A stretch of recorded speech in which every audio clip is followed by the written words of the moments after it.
பிஸ்மில்லாஹ் ரஹ்மான் ரஹீம். கண்ணியமிக்க சகோதர சகோதரிகளே, அல்லாஹின் நல்லடியார்களே, அஸ்ஸலாமு அலைக்கும் வரஹ்மத்துல்லாஹி வபரகாத்துஹு. அல்ஹம்துலில்லா. அல்லாஹும்ம ஸல்லி அலா முஹம்மதின் வஅலா ஆலி முஹம்மதின் வபாரிக் வஸல்லிம். இன்னைக்கு நம்ம பாத்தீங்கன்னா ஒரு சிறப்புக்குரிய இரண்டு வார்த்தை உள்ள ஒரு அழகான ஒரு களிமாவை பார்க்க போறோம், இல்ல ஒரு திக்ரை பார்க்க போறோம்னு கூட சொல்லலாம். அதை நம்ம திக்ரு களிமா அதுவான்னு சொல்லிக் கொள்ளக்கூடிய அழகான அமைப்புல இருக்கும். வெறும் 2 வார்த்தை. தொழுகை இல்லாட்டினாலும் ஒழு இல்லாட்டினாலும் யார் வேணா இதை ஓதிக்கொள்ளலாம். உங்களுடைய அனைத்து வித கஷ்டங்களையும் இது போக்கி உங்களுடைய நிலைமை, உங்களுடைய விதியவே மாற்றக்கூடியதா இருக்கும். நமக்கு நிறைய நேரங்கள்ல என்ன தேவை இருக்கு சொல்லுங்க? நம்மளுடைய தேவையே நம்மளுடைய பிரச்சனைகள் நீங்கணுங்கிறதா.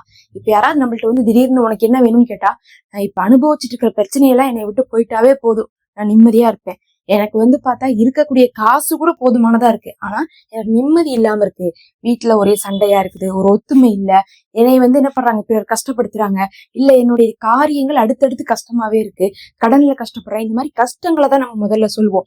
அப்ப ஒரு விஷயம் நமக்கு நடக்காம இருக்குது, நமக்கு ஒரு விஷயம் கஷ்டமா நடக்குது அப்படின்னா அந்த நிலைமை மாறணும் இல்ல, அதற்காக இதை ஓதுங்க. அந்த வார்த்தை தான் யா ஹல்லல் முஸ்கிலாத். அப்படின்னா பிரச்சனைகளை தீர்ப்பவனே அப்படின்னு அர்த்தம். யா ஹல்லல் முஸ்கிலாத், பிரச்சனைகளை தீர்ப்பவனே. அல்லாஹ் என்ன பண்றோம், பிரச்சனைகளை தீர்ப்பவனேன்னு சொல்லிட்டு அழைக்கும் போது நம்மளுடைய பிரச்சனைகளை அல்லாஹ் தீர்த்து கொடுப்பான். 100 முறை ஒரே அமர்வுல யா ஹல்லல் முஸ்கிலாத், யா ஹல்லல் முஸ்கிலாத், யா ஹல்லல் முஸ்கிலாத்ன்னு சொல்லிட்டு ஓதி பாருங்க. அல்லாஹ் நிச்சயமாக செவி சாய்வான். சில நேரங்கள்ல நம்மளுடைய துவாக்கள் தாமதமாகும், தடுங்கலாகும், ஒண்ணுக்கு மேல ஒண்ணு சோதனைகள் வரும்.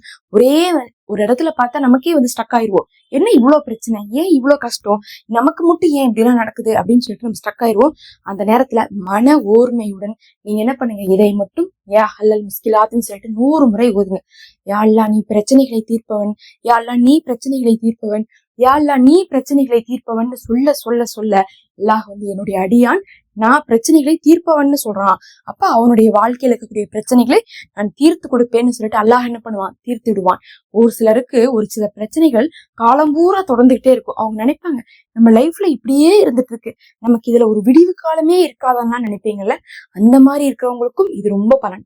ஏன்னா இது ஒரு சாதாரணமா சின்ன பலனை கொடுக்கக்கூடியது இல்ல, வாழ்நாள் பிரச்சனைகளையும் விதியை கூட மாற்றக்கூடியது. அல்லாஹ்வை நம்ம எப்படி அழைத்தாலும் அப்படி பதில் கொடுப்பான். நீங்க எப்படி கேட்கறீங்களோ அப்படி கிடைக்கும்.